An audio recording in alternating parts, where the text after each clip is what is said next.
At some point, the math is the math. And I think we can do a better job using that information. It reinforces my belief that I have the best constituents.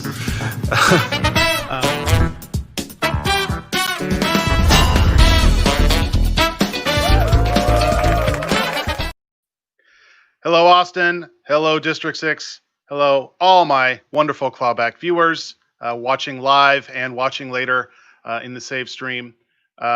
Today is a special day. Today is 9/11. It has been 19 years. For those of us like myself who were adults back during that day, there are definitely times that it feels like it was just yesterday. You know, it's an interesting day to reflect on all of the changes our nation has gone through in the last 19 years, and also an opportunity to show our appreciation and remember the first responders and our public safety heroes that charged into burning buildings and saved as many lives while losing many of their own. It is a solemn day for reflection, but also a day to think about safety, not just from foreign aggressors, but safety right here at home. And we are definitely having a safety conversation here in Austin.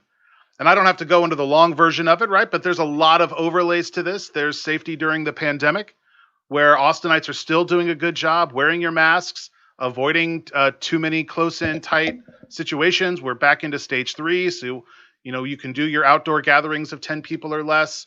We're getting to a good place, but there are risks ahead. UT football games are going to start up somehow with 25,000 people in the stadium.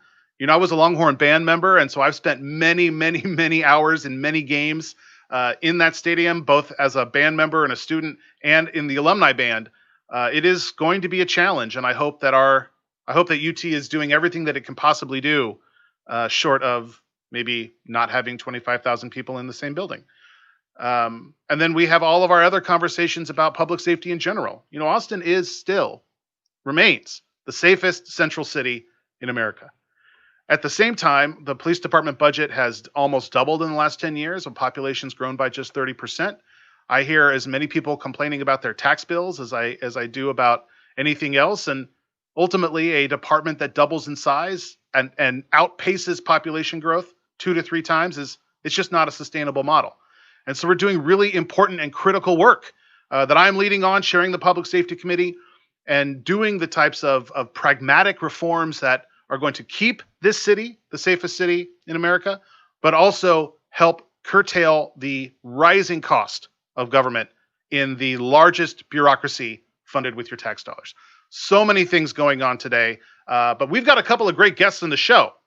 We've got our third-time returning guest in Courtney Santana, and with her is joining is Denise Eismann. We're going to talk about domestic violence in the era of a pandemic and the really amazing and valuable work those folks are doing. And then our musical guest today is Elaine Barber and Alex Koch. Elaine is the principal harpist at the Austin Symphony Orchestra. I don't know about you all. I could use a little bit of calming harp music this morning. I think it would make me feel better. I hope it will make you feel better. I've actually known Elaine for a long time, but we'll get into that when we get to our musical guest at the end. But let's bring on our first guests, Courtney Santana and Denise Eismann. Hello. Hello. How are you? I don't know how to answer that question anymore. It is such a bizarre time for everybody. But before we dig into all of the amazing work both of you are doing, Courtney, Denise, is everybody safe, healthy, and doing well in this crazy time? Yes, I'm doing well. Family is well. Everybody's safe. No one's been sick, and cross our fingers. Everything is going well. Thank you for asking. Denise, can you hear us, Denise? Denise, Denise, can you hear us? So we might be having an audio issue with Denise. I don't think Denise can hear us. We had this happen in the last show, and we had to do a little bit of magic. So I'm going to put Denise back into the green room. We're going to have the team check out what challenges she might be having with her audio right now. But Courtney, thanks for coming back on the show. Of course. The first 3-time guest. You were on the very first episode of the Clawback. You've been back once before, and now today to talk amongst all of the amazing things and creative things and musical things that you do, because you weren't just the first guest, you were the first musical guest. Yeah. And that's, I just love you so much. And you're a District 6 resident. So glad to have you back on the show. But what I really want to talk about with you today is your work with Survive2Thrive. And I've got a little banner up there for you. So first, we've talked about this a little bit before, but why don't you give folks a quick review of Survive2Thrive and what your foundation does? Sure. Survive2Thrive Foundation started to deal with the issue of victim displacement and homelessness. We found out that there are a lot of victims that will go to the shelter that won't be able to get in due to capacity issues. There's simply not enough beds for heads. So finding innovative and strategic ways to house this displaced community and to keep them from going into permanent displacement is really, really important during this critical time. They may go back to an abuser, then you might find them on the streets, and we try to catch those victims during that time. So it's really important work to me as a 20-year survivor of domestic violence here in Austin. There we go. Well, it's really, really critical work. And we've had this conversation a little bit before about the increase in this problem as a result of the pandemic and people being, quarantined with the folks that are doing that harm. Talk about, people, I think when they think about this problem, they have a very singular image in their mind about who the folks are that are experiencing this problem and the challenges that they face. But it's much more diverse than that. There's a lot of different folks who you all serve that are trying to escape this very difficult situation. Talk about the different types of folks that your organization Absolutely. serves. So absolutely. It crosses every social economic line you could imagine. And COVID-19, we actually talked about this at the beginning of COVID-19. So it's been about 6 months where we've worked with, the lady that lives in the affluent area all the way down to a member of the homeless community. We have folks who are living in their cars. They go to work and to school every day, but they return to their cars because they don't have a safe place to call home right now. The pandemic has created this environment at home. It's pressurized where the violence they were experiencing before, there were lapses of time. They would go to school, they would go to work, they would go to the grocery store. That would allow them some sort of respite from the actually intensity of their domestic abuse. But now with the shelter-in-place order, we're seeing more calls. We've had over 2,700 calls to our hotline since we started, and that was just in March, of folks who are dealing with this pressurized situation and they're not able to go anywhere because the shelters right now are currently full or they're operating on limited capacity due to COVID-19. So we started this work specifically to deal with this particular issue. It's such a big challenge for the community, and there are multiple resources in the community for folks who are experiencing this and trying to escape from this type of violence. But the ability to scale and respond to, I think as we go forward, we're going to see more of that actually with domestic violence. Yeah, I think Courtney, you and I are having a little bit of an audio lag today, but that's okay. Let me see if Denise is available. Denise, can you hear us now? Hello, Denise. I can hear Denise. I can't. I don't think she can hear us. Yes. Well, that's a shame. Well, Denise is the. I'll put her banner up, but. Yes. There she is. Denise, can you hear us? Yes, I can. Hey, yes. Woo-hoo. Okay, we got her.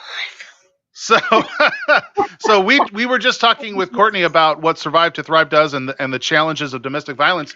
I want to take a pivot and talk about the impact of this on the hotel industry, and then we'll bring it back together and talk about this partnership that you guys have put together. So Denise, talk about, I mean, it seems obvious on its face, but as the CEO of the Austin Hotel Lodging Association, you've been working directly with hoteliers and small business owners right in the city. Talk about what the impact has been on the industry, both from the cancellation of South by and just generally the pandemic.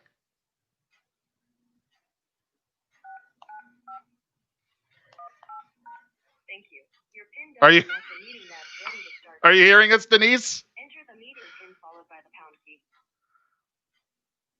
I don't think Denise is hearing us again.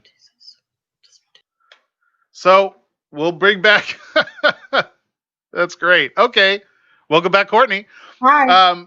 So I'll just talk because, you know, I've been able to work with Denise on a number of different things in the hotel industry, and there's been a lot of work. You know, it's a pretty significant portion of our economy here in Austin, and a lot of work. There was even an election held about expanding the convention center, which the community supported. So we're working hard on those resources as well. But the challenge that the hoteliers faced and the challenge that you faced really intersected in kind of a magical and beautiful way towards the beginning of the pandemic. Courtney, why don't you explain kind of how that was facilitated and the work that you've been able to do with the industry? Absolutely. You can hear me, yeah? Good. So there is a great intersection here. We needed capacity and the hotels were needing us. And now there's an opportunity for us to house victims in a more collaborative partnership, because in the past we've had a couple of partner hotels, but with the capacity opening up in these hotels, it allowed us to get victims safely into those hotel rooms and provide them case management and supplies and resources during this really tough time. So it's a very specific moment in time, and it's a great opportunity for us to continue this relationship into the future. We thank the city of Austin for supporting this new and innovative concept, because it's not, you know, we've been doing it for 13 years, but now with COVID, it definitely exposed this connection that allows us to safely house so many people. We've been able to house over 400, close to 500 people since we started in March. 500 people, that's pretty amazing. And it shows the power of this partnership that you are able to scale up so quickly in as close to a rapid response as you can find. Yes. 500 folks hang up. And so there are other things that Survive to Thrive is doing, right? You guys participated in the RISE program? Yes, we did. We provided, so those 500 families equates to about, 500 people equates to about 218 families. And we were able to provide food resources, you know, deposit support to help to get people stabilized. So these families are not just going to hotels. Afterward, our goal is to get them into permanent housing. And we've been able to do that with about 47 families so far. So it's just a transition into a new stage of life for many of our clients. It's really, really fantastic work that you're doing, Courtney, and I'm so proud to have you as a friend and a constituent in District 6. So much great work comes out of District 6, and I'm glad to have helped make the connection between your organization and the hotel industry, and to see it blossom into such a powerful and valuable service for folks who are experiencing a very challenging and you know underreported problem.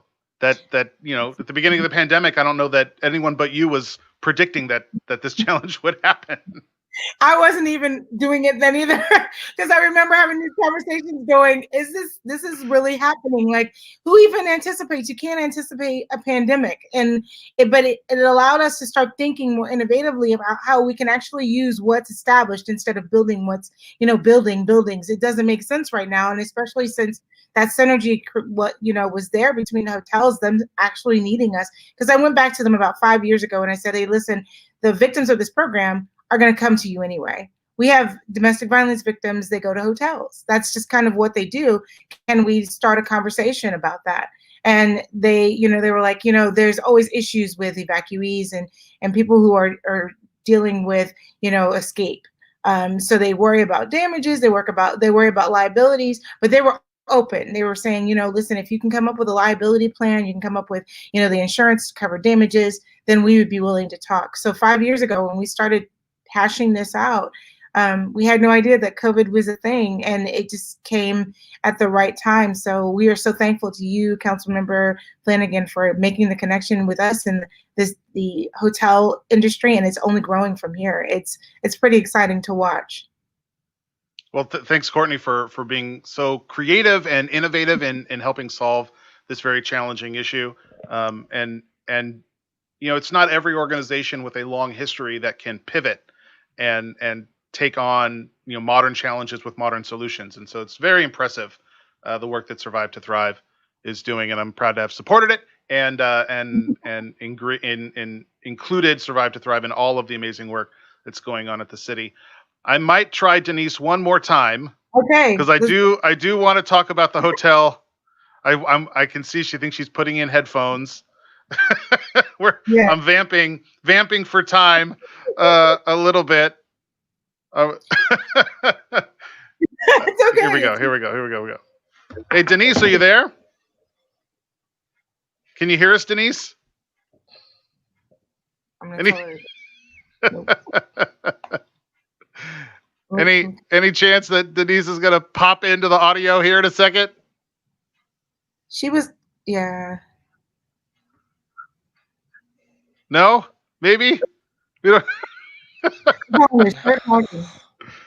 Oh, what a challenge. What a challenge. Just talking. Okay, I'm talking. Can you hear me? Yeah. Yes, we can hear you, Denise. Mm-hmm. Yeah. Oh, you can hear me. Okay, Yes. great. I just can't hear you. Oh, Right. Fabulous. Okay. Well, great. I'm going to be her teleprompter. Go ahead and ask her questions. Technology. See, I wouldn't have this problem if I lived in District 6. I'm over here in Pflugerville, council member. Well, I mean, The only problem is I can't hear you. it's okay. We'll just do one question, and if you want to text her, Courtney, I just want to know how the hotel industry is doing and what she sees for the future. The challenges are pretty dramatic. Sounds great, Kate. But yeah, let us know. Answer that. Go.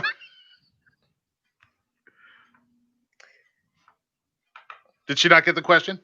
I think so. So the hotel industry right now, that we're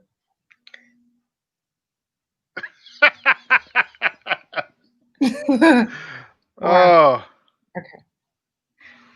Okay, so our hotel industry, how's the hotel industry doing? I'm assuming that's what I'm going to answer. And I apologize for the technical difficulties here, but I'm glad to be part of your Clawback show.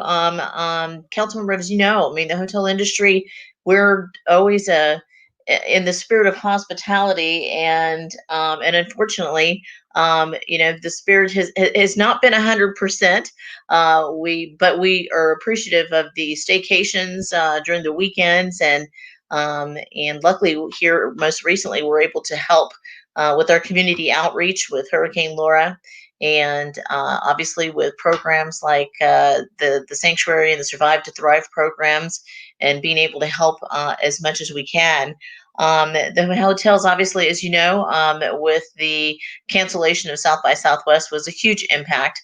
No one could have ever predicted that, and but we are looking forward to the future of convention center expansion, and hopefully coming out of this together, unified, and building our city back, and bringing in great visitors to our city, and just a wonderful opportunity to have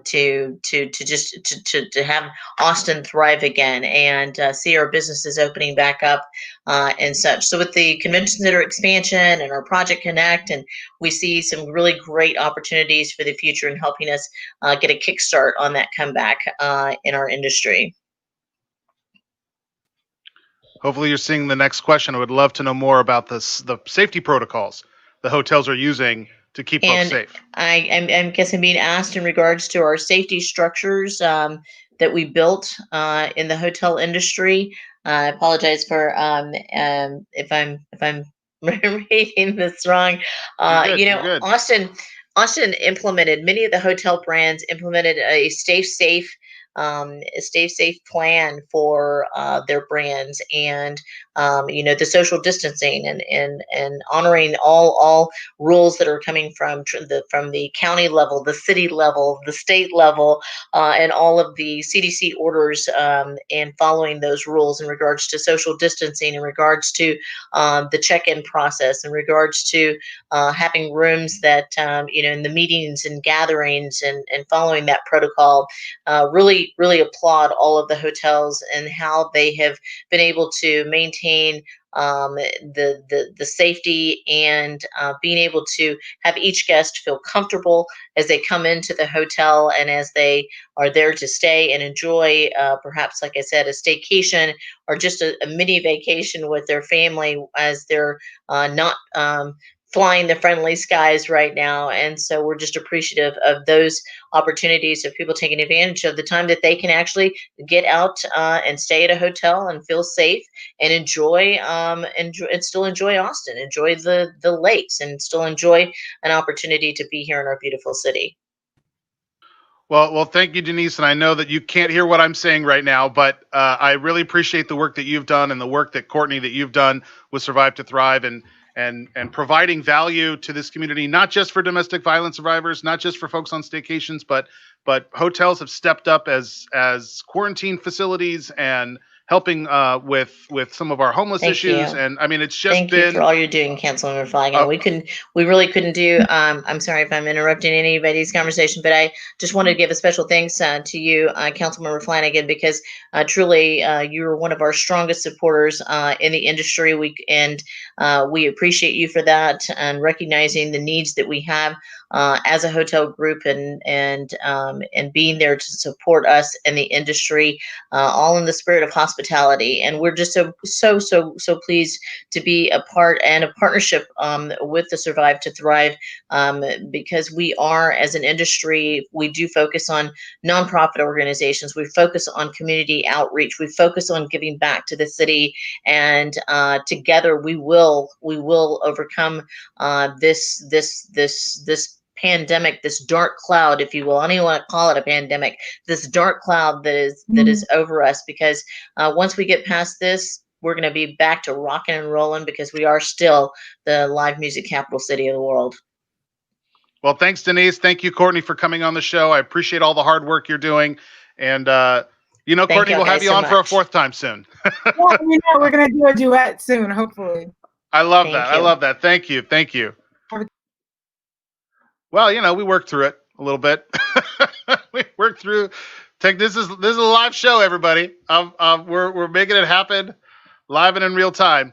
Let's go on to our last guest, our live musical guest. You know, Denise kind of said it at the end.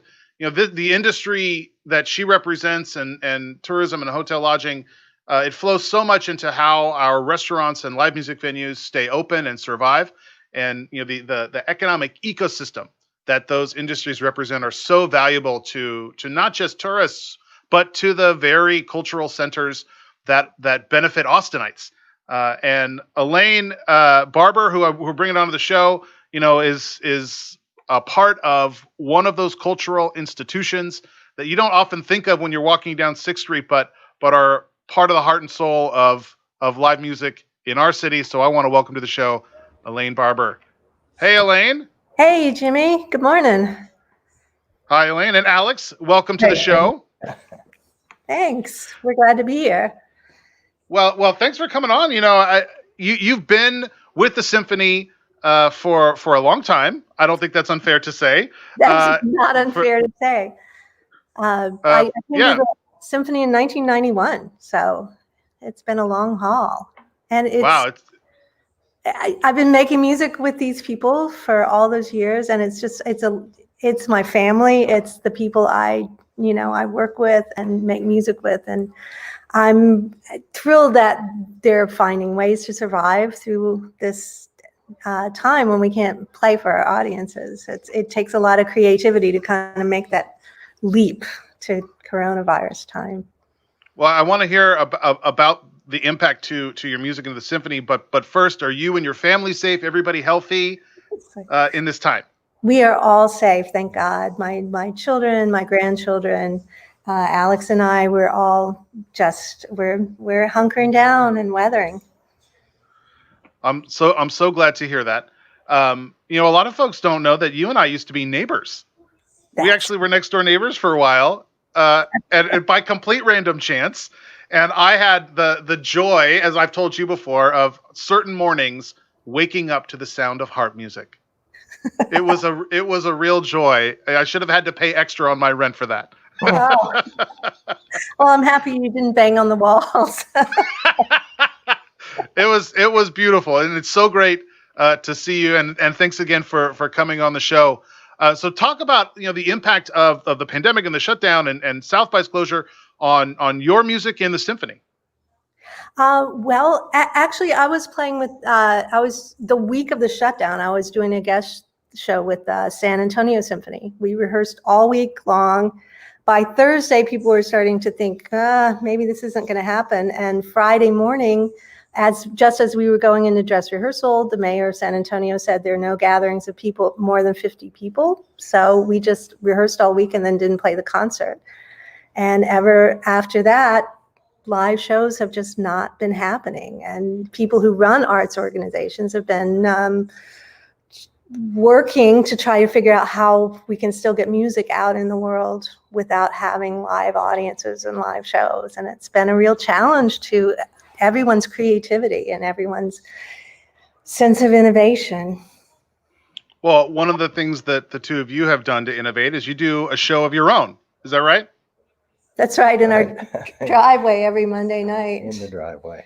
So we play for, half a dozen neighbors and everybody who walks by and bikes by on Monday nights in the neighborhood.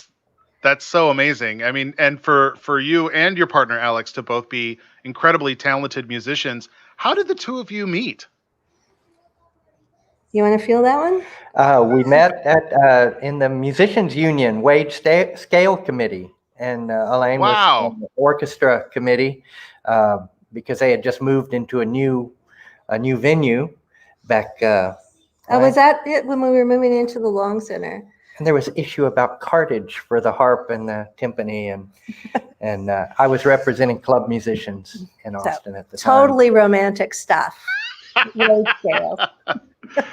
That's amazing. Well, and I mean, truly though, it shines a light on that. Music is there's so much that goes into producing music beyond just being a talented musician. There are all the logistics that surround how these groups come together and the facilities that exist and the union, the important and critical union work that backs that up. And I've worked with unions like IATSE to talk about the crews and the technology and the other folks that surround. It's hard to have crew come on and be the live music for a show like this, but it's always important to acknowledge that most of the music wouldn't even happen if it wasn't for all the crew that back everybody up. Right. Absolutely. Crew is super essential. And shout out to the union for representing people who play in clubs and people who play in the symphony and everybody in between. They have a pretty wide range there of musicians in Austin to take care of. And we're all in it together. Well, I'm excited to hear what you've got to perform for us today. Why don't you tell the folks what you're going to do and then take it away? Okay, this is a piece of Alex's called Compassion. So why don't you want to talk about it? I wrote it just a few weeks ago for the First Presbyterian Church, where I've been working. I worked with Rich Harney there for 20 years, 15 years. And we're also playing this piece. We've made a video of it, and we're playing it for the Austin Peace Organization this weekend, or next weekend, and Willie Nelson's involved in that. It's a really great show there. So it's Nonviolent Austin, and they do 9 days of concerts, and we'll play one of the days. It's just a short 10-minute thing. We do a couple of pieces. Other people, like Willie Nelson's involved in it, Eliza Gilkison, Dave Madden. I mean, it's a huge list of people, Dave Polkingham. So you can check them out at Nonviolent Austin. So I think that's an important thing. I've been lucky to play for International Peace Day the last few years in Amsterdam. So that that sounds absolutely amazing and really important and valuable work. And I'm thankful that you all are willing to share some of your music with us today. Right. So take it away. I'm excited to hear it.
Yay! That was beautiful. Thank you. Absolutely beautiful, and just the type of calming energy that I think we all need at this time and in this moment. Thank you both, Elaine and Alex, for sharing your music with me and with all the viewers of the show today. Elaine and Alex, both of you, why don't you tell folks what's coming up for the Symphony and where folks can hear your music? Yes. Well, the Austin Symphony is premiering our 110th season tonight on video. So you need to go to the Austin Symphony website. And we have a concert. It took all summer to plan this thing and figure out how to gather musicians and keep them safe and how to make a beautiful production out of it. So that premieres tonight, and it'll be available over the next week. And you go to austinsymphony.org. Also, I wanted to talk about Texas Early Music Project, which has a concert of medieval French music that I'm playing on. So Wow. Music from the time of the Black Death, the Great Plague, the worse plague than this one. But it's a little on the nose. Yeah. It's a lot of love songs from the time of the Black Death. So Wow. Go to Texas Early Music Project website, buy a ticket for that, and it starts airing tomorrow night. So Austin Symphony tonight, Texas Early Music Project tomorrow night. And you can find our concerts on the driveway on YouTube or Facebook. Right. And, Easy to Google. Yeah, easy to And Google. I'll give a shout out to Project Safety Net, which is an initiative of the Austin Jazz Society. They've raised, I think, over $60,000 for Austin jazz musicians. We play a series at Monk's, which is live streamed. I did one a couple of weeks ago. I think Andre Hayward is playing this week. They do it every Tuesday. You can look them up on Facebook, Austin Jazz Society, and Monk's, and donate and help keep the musicians fed and housed even. Well, thank you all so much for coming on. Beautiful music to share with the community, and hope everyone checks out both the Symphony and the Early Texas Music Project and all the live stream work that y'all are doing. Thank you again for spending some time with us on Friday. Thank you, to see you Jimmy. again, Jimmy. Yes, bye-bye. That was really beautiful. We've had a lot of different types of musicians come on the show, and that was really something special. So thanks again to Elaine and Alex for sharing their music with us today. That's the end of the show. I want to put up the link to the campaign website. We are bizarrely in the home stretch. We are just roughly 4 weeks away from the start of early vote to the November election. And you will find, if you're in District 6, you will find my name on the ballot. And we need your help. We need your help, not just with your vote, although I definitely need your vote, but also helping to talk to your friends and neighbors. There's so many things on the ballot. Obviously, there's a lot of talk about the presidential election and the really important change that we need happening, that we need to make at the federal level, but all of the down ballot races. And in District 6, you're going to see candidates for Round Rock ISD, AISD, Leander ISD. These are nonpartisan races, just like City Council. And so you've got to make sure you talk to your friends and neighbors about who the right candidates are in those races, and tell them about me, your City Council member, Jimmy Flanagan. Stay tuned to the show in the coming weeks. We're going to keep talking about all of the amazing work that we've done for the district in the last 4 years, rolling out transportation infrastructure, solving problems, reducing the cost of government, creating more efficiencies, and all of the programs that we've set up in response to the pandemic, helping small businesses, supporting childcare, supporting nonprofits and individuals all across the city, but especially in District 6. So thanks again for watching. Go visit the website, jimmyflanagan.com/next. Sign up to volunteer, sign up for a yard sign if you live in the district, and maybe kick a couple of bucks my way and help the campaign win this thing in November.